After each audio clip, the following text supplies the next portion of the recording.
Making friends, Allyson, you've been there a few years now, and do you think, and you made a conscious decision even for PhD to stay at Berkeley.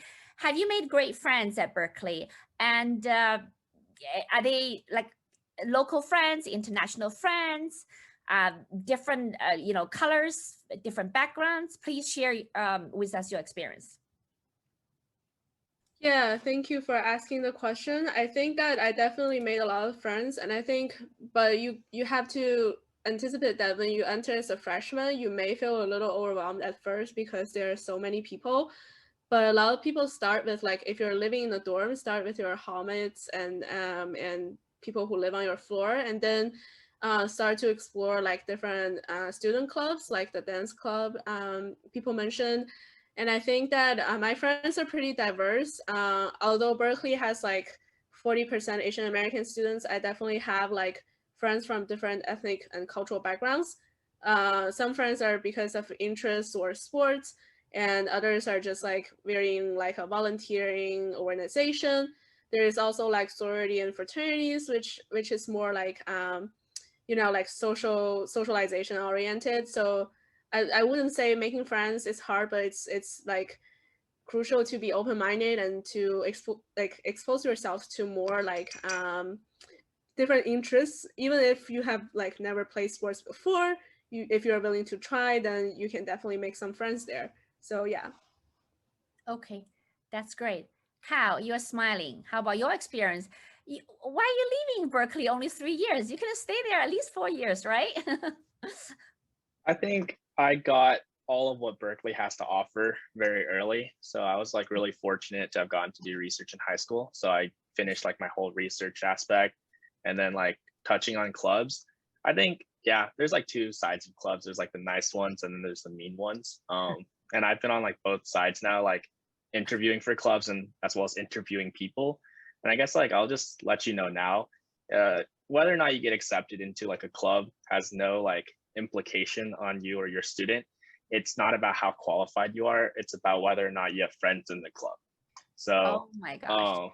yeah, I think just pretty cut and dry. That's how it is for, I think Carolyn could probably also attest, for most consulting clubs, it's like your network and how well like you fit in with the club. It's not necessarily if you can case the best or if you can code the best.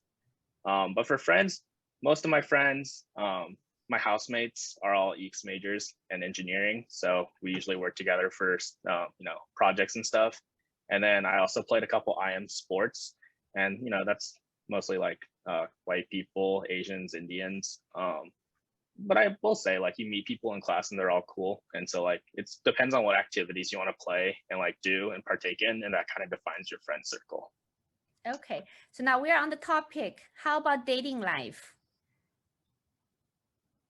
Anybody want to take that question? Is just no time to date? Caroline. No, I think there's definitely time to date. Like, I think because there's so many kids at Berkeley, like a lot of I don't think any of my friends really had issues like dating or finding people to date. I dated my boyfriend from high school. We're like, we've been dating for like 5-6 years now, and I mean that survived the like time commitments that Berkeley demands. Like at times it was kind of hard because like I was so preoccupied with like trying to get into Haas, all my extracurriculars and schoolwork. So managing that was difficult at times, but like you can definitely make it work. Like you kind of like stagger your priorities. Like, okay, this week I'm going to focus on like this big deliverable coming up in my like consulting club, and then next week I'm going to focus on my midterm, and then like I'm going to like make sure like we get in some time to like do something nice together.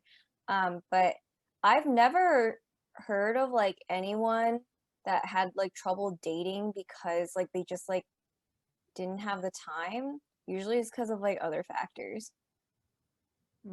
I see. Meghan, I see you smiling. Any additional comments? I think, yeah, Berkeley, you honestly like I was saying earlier, a lot of it is just about balancing everything. Obviously, there's like a lot of things to do and to try. Like I know we've touched upon like academics so far, also clubs, research. You can also like be involved on core staff at on campus as well. So there's like a lot of ways to meet people, I guess, both as friends, I guess, and for dating at the same time. Obviously you might be prioritizing your work, but it doesn't mean like you can't date. Like I think a good chunk of my friends are in relationships as well. So it's definitely manageable. Like I was saying, it's all about like balancing, like maybe, you know, like your first 2 years, you want to focus on work, and your latter 2 years, you want to focus on your relationships, whether it be dating or for friendships. But it's just a matter of like, you kind of have to lay out how you want to approach things at different points and realize like everything is a time commitment. And to not overwhelm yourself. I think it's really easy to at Berkeley because you want to try everything. But it's more worth like trying things at different points and seeing maybe you don't like it, but even that's worth it because now you know that that's kind of off your radar and you can try other things. Awesome. Love it. Adventure. That's why the word, right? Junna is saying, trying different things. It's okay to fail. It's okay that doesn't work out. Okay, so I'm going to switch to parents are having quite a few questions coming in, but I'll go back to the question again on the registration form. Room and housing.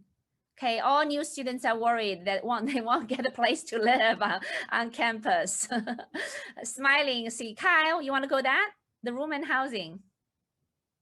Yeah, I think there's no issue with rooms and housing, especially Berkeley's now building a lot of big like housing complexes.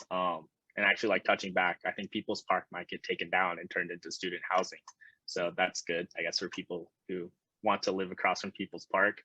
But I think like everyone gets a housing preference form and you kind of fill it out. Everyone will get housing. It's just a matter of whether or not your housing is good. And I think everyone has their own preferences based off if they want like a more social life or a better study life or like a better dorm room cafeteria, whatever. But everyone will get housing. Like you won't be homeless. Okay. Wait, actually, I remember in my like second or third year, there was like an issue where there wasn't enough housing, so not all the students were guaranteed housing, and Yeah, at that's the times year. they were like putting like students in the like lounge room of dorms. Is that still the case, or No. is there They enough built housing now? they built Blackwell Hall, which is like the new like modern like dorm room. So there's no So more they haven't. issues with housing. Okay. And then they're also building more in downtown. So like another set of units. Okay, that's good. Okay, so Allyson, what's the average? Like, I know that we're not going to go to the Berkeley dorm, but if I rent out of off campus, how much do I need to pay on average right now? So because of the pandemic, things are a little different because there was a lot of housing inventory, but I would say don't expect the price to be the same. Currently, I would say a 2-bedroom is about 2,600, but during a school year, it could definitely go up to 3,500. And also, like, I would advise everybody, like, in freshman year, it's a good opportunity to live in dorms. But you need to really act fast. Like, start planning the spring semester, like March of your first year, to look for housing if you want to move out of the dorms in your second year. And I usually like also just know who you want to live with, like floor mates or like friends, and then start really like looking early, visiting the apartment, be aware of people advertising like apartments that they don't have. And like Berkeley has like Cal Central portal, which is campus kind of verified listings of apartments. And if you want more modern like luxury experience, then it's definitely like 3,500 for 2 bedrooms. And then if you're good with like older buildings, I would say each month each person could be like 1,000 to like 1,500 if it's yeah. Yeah, so I would say when I was an undergrad, I definitely shared a room with people, and then I was paying like 800 a month, like 700 if you're sharing a room. Yeah. Okay, 800. So that's the bottom line, that the parents need to pay 800 for a double, right? Off campus.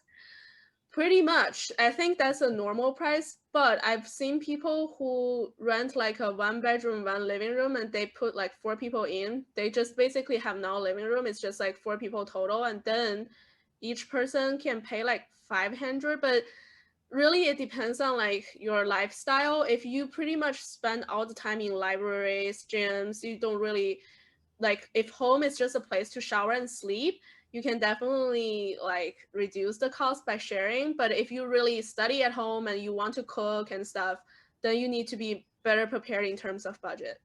Okay, so I have a question because I'm a parent and I'm right now running a parent group, and so parents are very worried. Should parents be worried, or they should let you guys go find the housing? Because parents are out of sight, they're not in the town, they don't know where the location is, so they get so worried. Okay, so one of you, Meghan, tell me, should your parents be worried about your housing and go start calling landlords and find a place for you? Yeah, my mom was definitely like worried, and she's just someone who she loves me obviously, and wants like to make sure like my situation is good, but I took matters all to my own. I think it's like what I was saying with like the adulthood, like I wanted to make sure like in college like I was taking care of things on my own. Like I'm in college now, like my mom doesn't need to be doing things for me. So I found housing with my friends for sophomore year. We signed for my senior year now also as well. And so I think it's like you're going to have to do this eventually, if not in college, after you graduate. If you aren't living at home, you're going to have to find housing for yourself. And it's honestly, I don't think it's that difficult. From your, like my first apartment we found from like my friend, an upperclassman, who he recommended us to the building. So that wasn't that difficult. This time I just like searched on Facebook for a nice place that we liked and location wise we liked. And you can all manage it on your own. Like eventually you're also going to have to do Wi-Fi and like utilities if you're living in an apartment that doesn't offer that. And I handled all of that on my own too. Like I didn't need my parents to do it for me. Like obviously they know how, but I think it's about growing and about you being able to take care of yourself and doing it yourself. Wow, this is great. Okay, so yeah, I mean, just seeing you, all five of you, and you're all adults. And I know from parents' eyes, from our eyes, all of you are still children, all right, kids. So completely two different perspectives. But I think we should be assured. My son found his own apartment as well, and he knows whom to roommate with. So yeah, I think we should be assured that you guys can take care of it. We just have to have the, if we're paying for everything, no, I mean the housing, room and board and tuition, we just need to get the money ready, right? That's it, right? You guys smiling. Okay, so okay, there are questions coming. I'm gonna take from on the chat. It's about conservativeness and the liberal. Okay, I think a lot of parents are here, probably more parents than the students, maybe half. Okay, so anybody wants to answer? Is there voice for being conservative?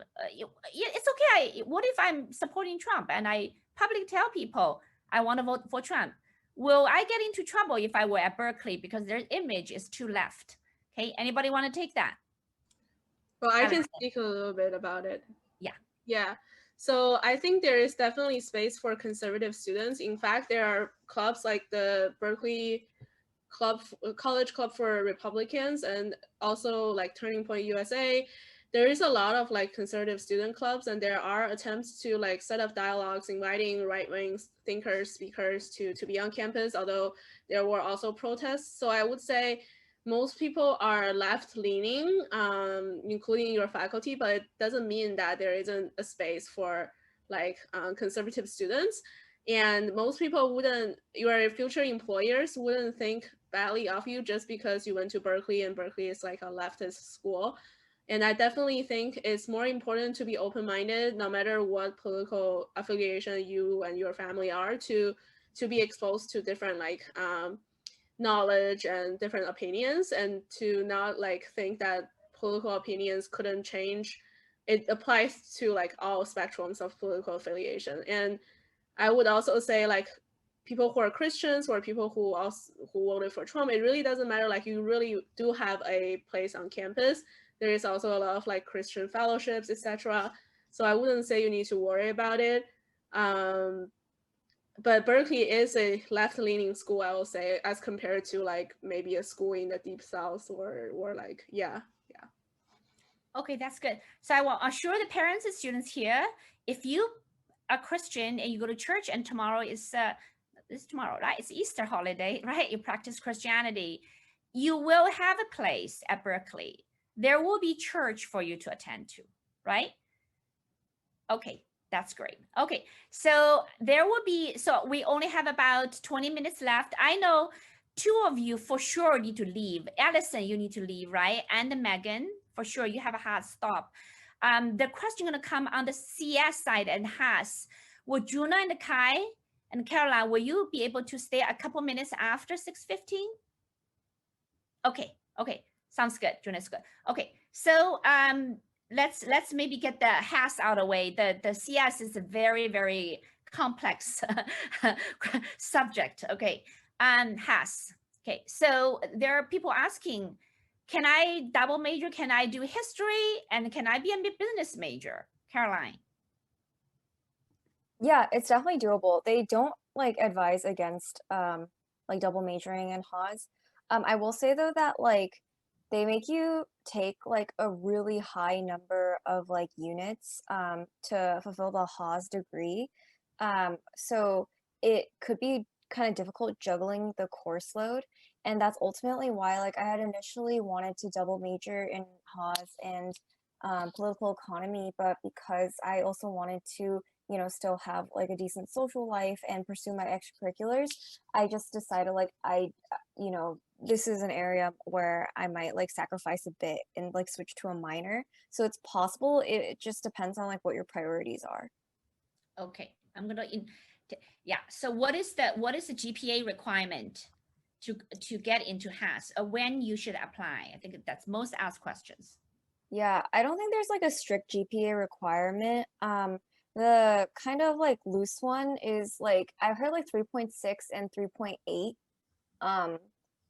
Like I think really the strategy for most kids is to take like relatively like easier classes and load up on your like I forgot what they're called, like the special requirement classes of like arts and culture and like uh social sciences, that kind of stuff, and like early on, and then you'll have like a higher GPA, and then you can take like more difficult classes after like you've gone through the Haas process. But yeah, I wouldn't like worry too much if you're like a student that has like not like as high of a GPA as you want. Like there's a lot of other things that they look at for a kid because they want like someone who's well-rounded holistically, right? And I think more than anything, what matters is like your essays and your writing and your ability to effectively communicate who you are as a person. Yeah, thank you for letting us know. So all the students there, so the writing does not stop at the college application. No, yeah. Writing is really big in the Haas application process and being able to like effectively communicate. Okay, that's great. Well, we have Miss Pang's writing classes for the summer camp. A few spots already taken, 8 spots. So I'll take a chance to advertise the summer programs at Hattie, okay? Okay, so Allyson and graduate school, people, you know, I have this whole thing, you know, I'm an amateur counselor. I have 1 student a year. I used to be in high tech, and now we have, you know, Hattie, we have professional counselor. And sometimes I tell parents, oh, if you go to pre-med and don't go to Berkeley and Cornell, the GPA is an issue because they really look at it, right? For application. So when you apply for regular graduate schools, what is your view? Can you get a good GPA at Berkeley to apply for other schools? You got into Harvard, got into Yale. So yeah, we'll hear your talk, your sharing. Yeah. So first, I also applied to law school. So my best friend is attending medical school. So I know a little bit that for law school and medical school, they are aware that Berkeley has great deflation. In Berkeley, if you can do 3.6, you can probably do 3.9 at Harvard, because I've never heard anyone from Harvard that has a 3.8 or below GPA. So grad school committees really, they know what's going on and they know Berkeley's average GPA. And I think what's more important in grad school admission is you show, if you really didn't do well in your first 2 years, you show like an upward trend in your GPA, and grad school really values that, and they pay more attention to things like upper division classes, electives. because they're more kind of related to your research area. Say if you didn't do well in math 1A, like people usually feel like they didn't do well and they're screwed, but they're not. So it matters more if you can get better grades later on in more specialized classes and in your particular research interest. So I wouldn't worry too much. And also I would say it's more important in year 4, year 3, as compared to like year 1 immediately. A lot of students don't have a good GPA their first semester in, but don't think that you can't get into grad school if you didn't do well in your first semester. Okay, that's great.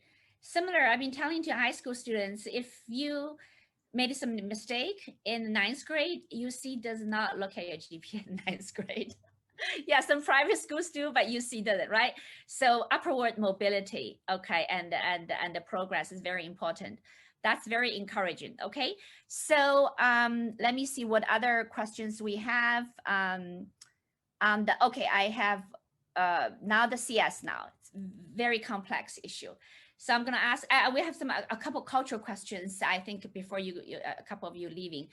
CS, Junna, you are CS students, but you enter. So now everybody's like, okay, I apply CS in letter science.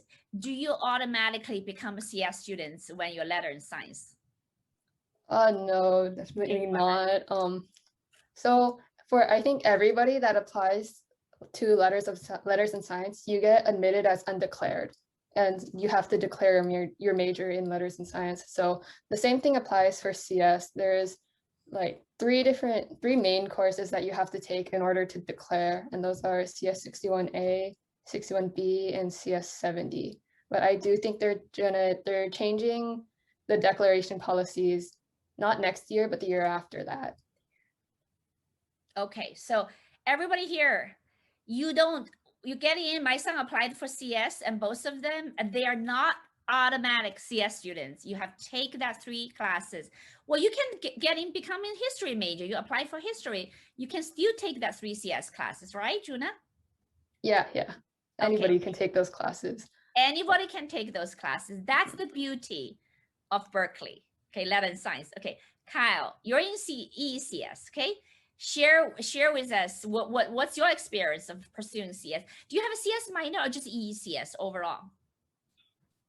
It's just an ECS major, so we get it's combined into one.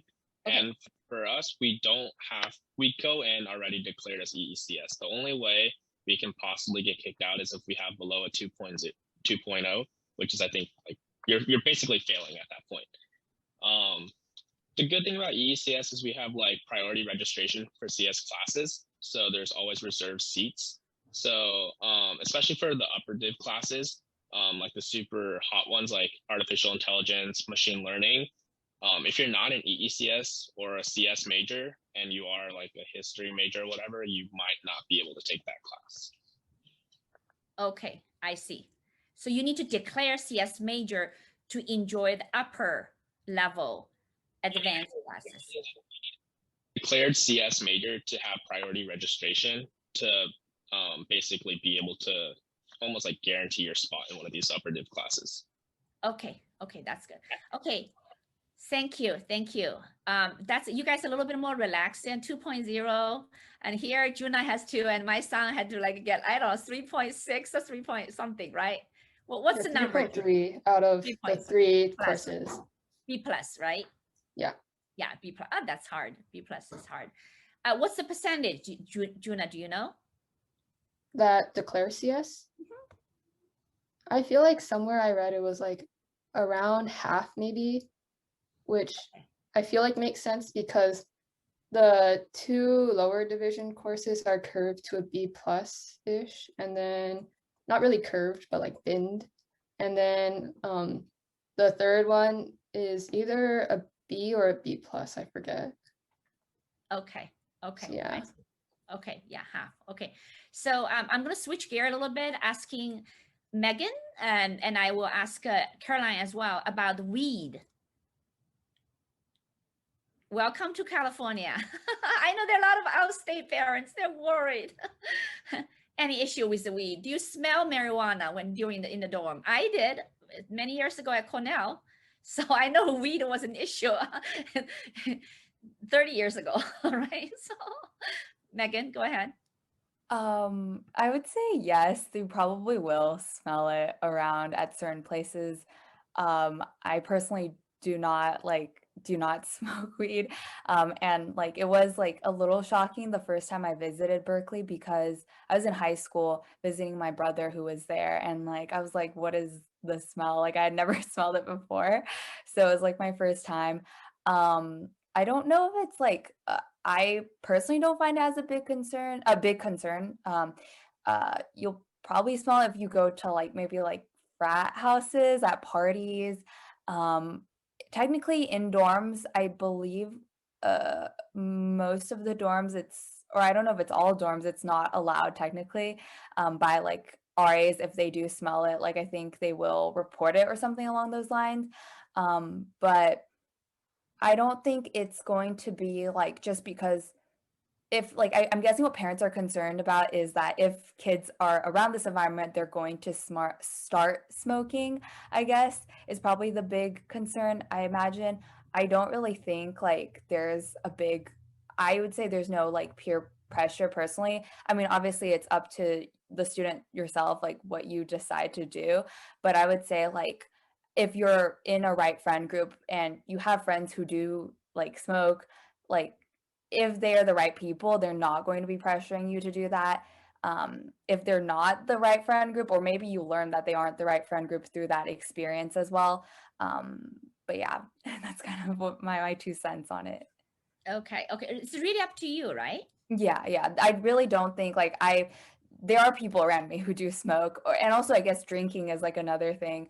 But I don't feel peer pressure to do that. I personally have felt like I found a good community though on campus, like whether it be my friends in clubs or my friends outside of clubs. Like I've never had a peer pressure issue like that, even though some of them may do that. Okay, I see. Caroline, you're in business. Well, business people are a little bit more more liberal than engineers. Go ahead. What about, yeah.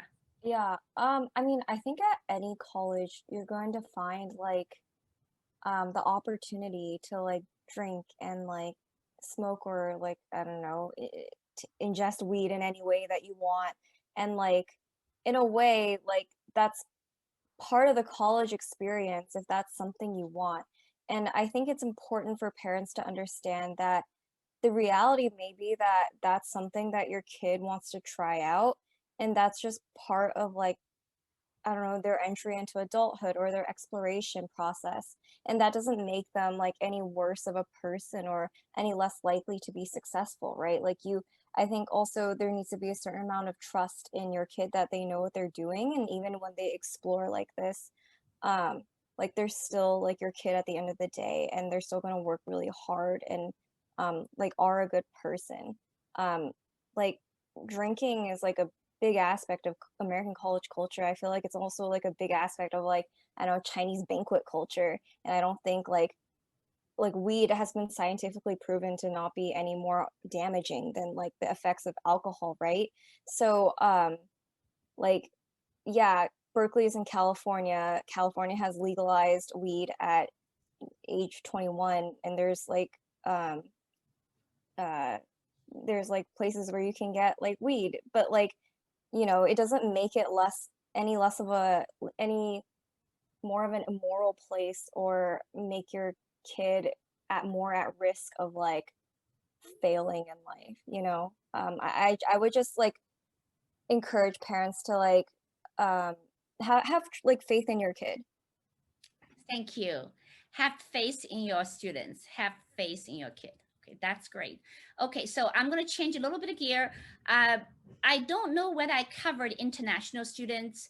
I know, Caroline, you're not international student. Allyson, any of you are international students that when you attend Berkeley as an international student? I just want to making sure the parents getting good support, like you have good support. Okay, so how about just as a student, do you get like, so here's my son is choosing like among different school, and one of schools USC, and it's like, okay, they pamper you, they take care of you.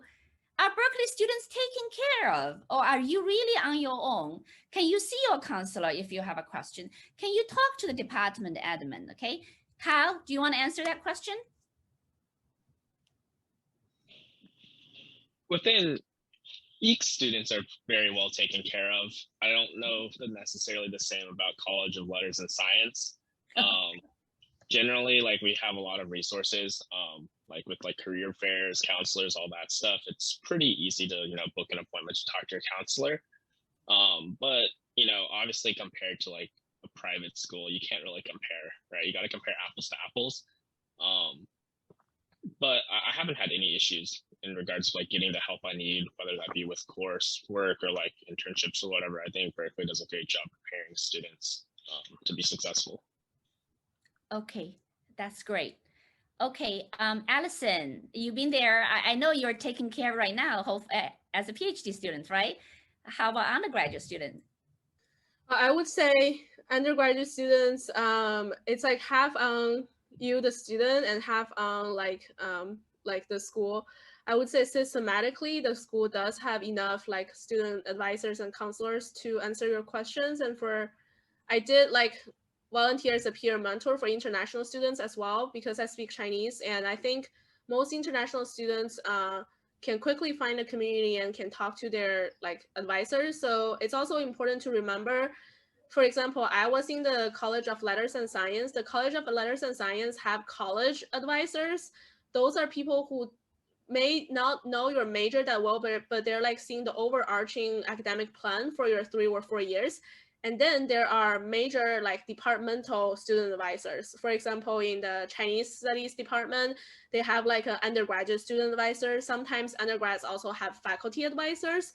So these are people who are more knowledgeable about like your specific major requirements when it gets to like 3rd, 4th year.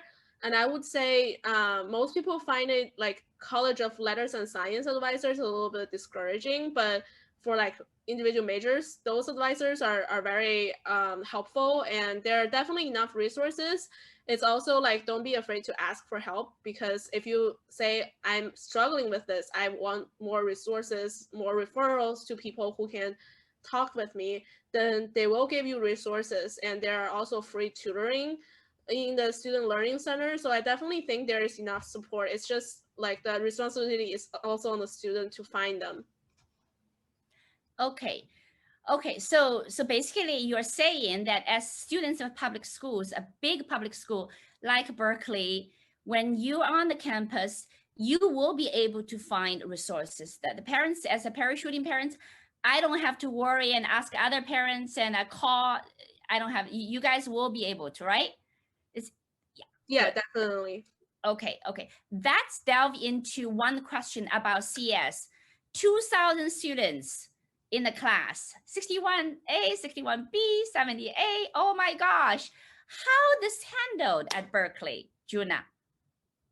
Okay, yeah. So I took 61A my freshman year, and the class size was pretty big. I was really shocked the first day of class because we have this huge auditorium, and that's where our first lecture was held, and it was filled and people were sitting on the stairs too. So I got there and I was like, oh my God, what the heck? But I think the way it's handled is really, really like efficiently, I guess. They have a team of UGSIs and TAs and all that stuff, and they'll hold discussion sections. Like there's a really, really wide variety of them, and you sign up for one. And those are like, I guess, like you just go over the content, you go over the discussion worksheets that are provided with your UGSIs, and those have around like maybe 20 people, I want to say. But as the semester goes on, like the number of people kind of shrink. And then you also sign up for a lab section, and that's when you go and finish like lab assignments. So there's like discussion worksheets, and there's lab assignments, and there's also homework. And then during those lab sections, you also have a UGSI that's kind of overseeing everything, kind of around the same amount of people too. And so I think those are just kind of smaller sections where you can get more help if you want. And if you want even more, the professors hold office hours, and so do all of the UGSIs. So I think there's always like help if you want it. Like, I don't think there's really been times where I couldn't get help, unless like for some of the larger courses, it's like the deadline is a project deadline is coming up, and sometimes the lines for those office hours have gotten a little long, but I think that might also be a little bit because of the current online format, because previously these office hours were like held in person and students would be in one room and like students could help each other, but now obviously students aren't in one room, so you're kind of on your own until like UGSI comes and like answers your question. So I think it's definitely a little better in person. But yeah, you don't have to really worry too much about these like huge numbers. There's help if you need it. Okay, that's great. Okay, we're just 2 minutes over. So Meghan and Allyson, I know you guys have a previous engagement. I will let you guys go because next couple questions is really about internship. So I think a little bit of related business and CS related. So Allyson and Meghan, thank you so much. I know you have a hard stop. Really appreciate we have contact, you have email, phone number to each other, and let's keep in touch. And when I come to Berkeley to visit, if you guys have time, I will take you guys out for lunch or dinner. Okay, we meet in person. Thank you so much.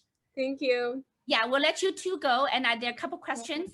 I needed the other three to stay for a few more minutes. Thank you, Meghan. Thank you, Allyson, for your time. Thank you. Okay. So the question is about internship. I know because CS, I know Junna is interning with us and you have another internship lined up. In the summer, you have 2 interns, right?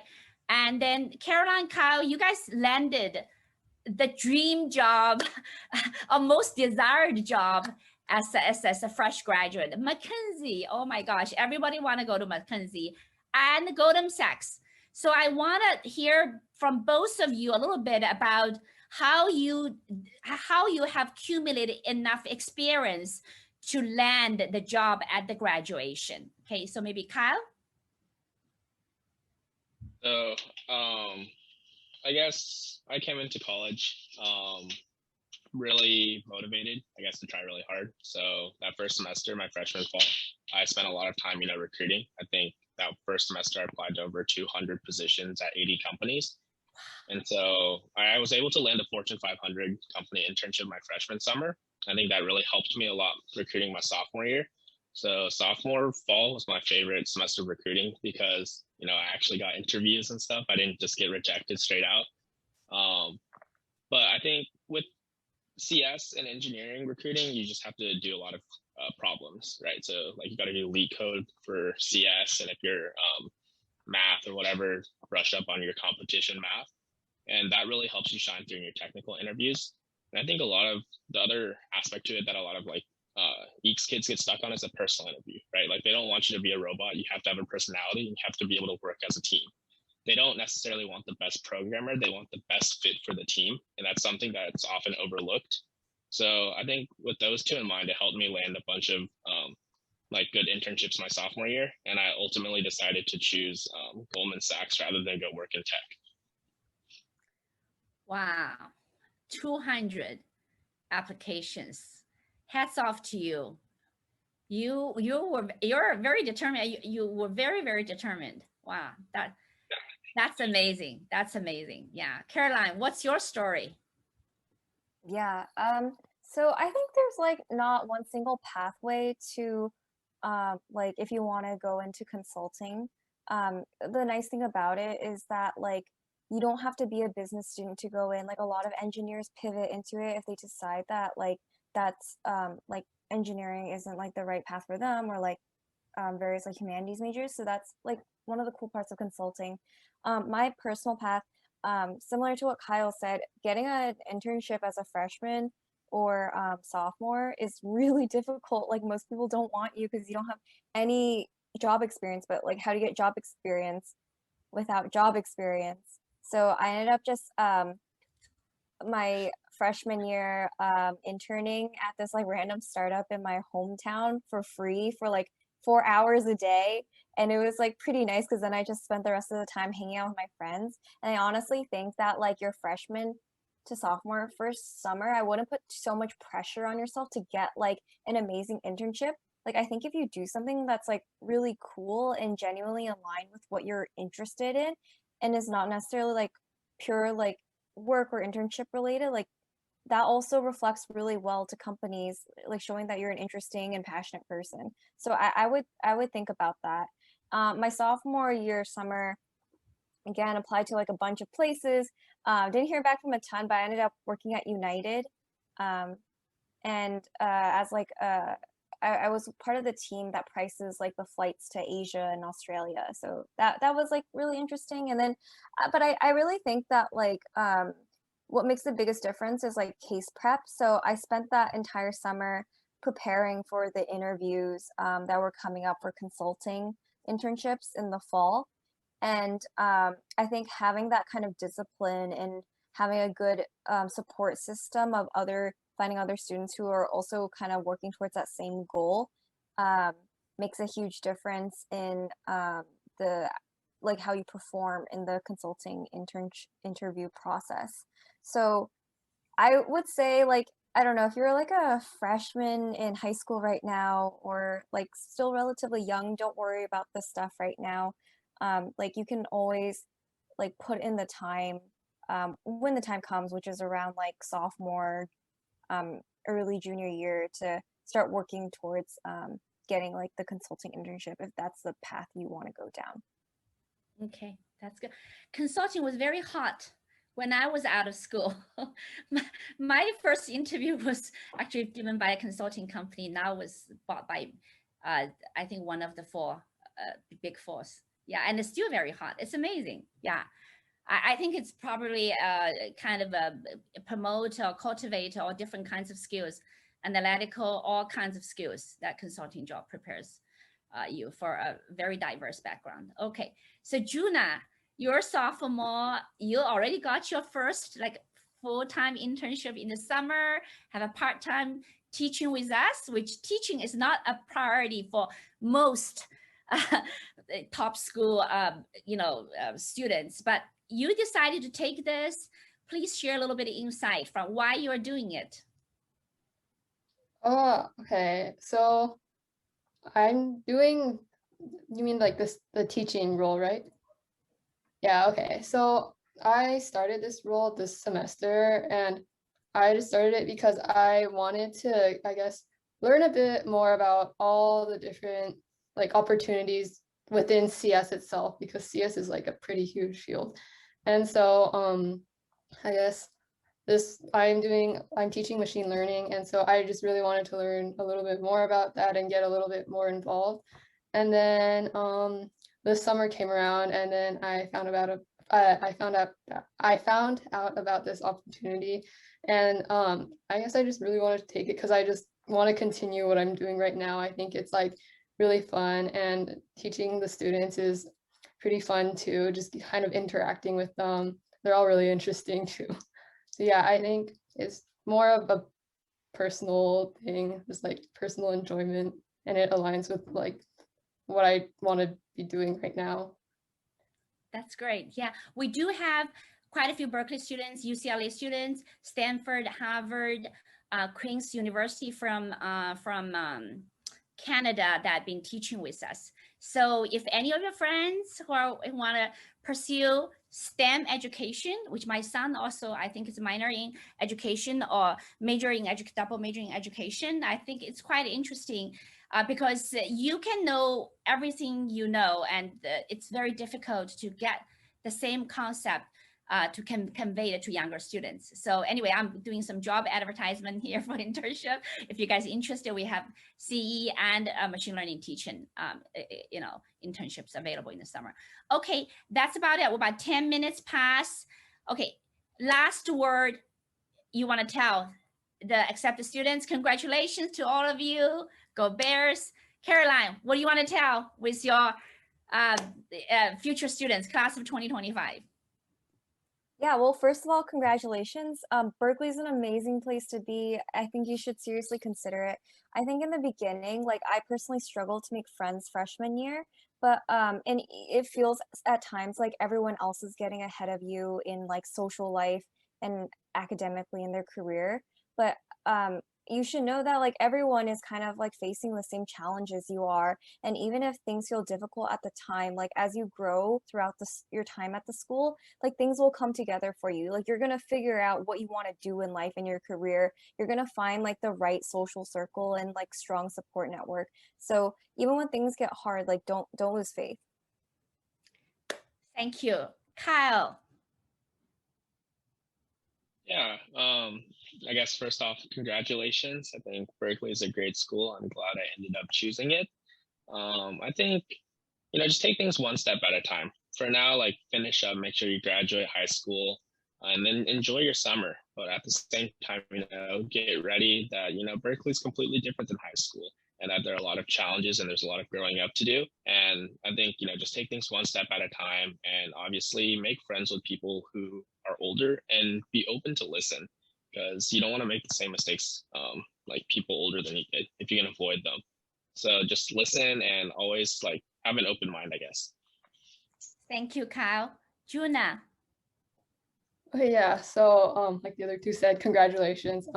I'm really glad that I chose Berkeley, even though I was really debating on whether I should choose it in the beginning. But I guess like some of the things that I really like about Berkeley or that are more unique to my experience, I guess, are that like at first I thought that like I would be in danger and then like I would have trouble making friends, but really that those two weren't the case. I think I was really fortunate in my freshman semester to join the two clubs that I did, and I made a bunch of friends through them.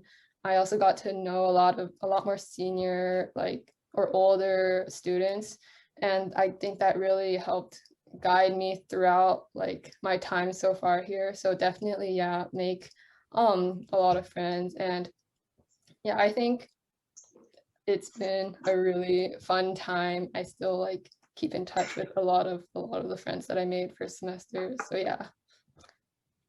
Awesome. Okay. So I think lastly, I was sitting too low. I will show my cow. Where's my cow? Okay. Here's my, okay. I was the only one who's wearing, I think. So the Berkeley gear. Anyway, so thank you all.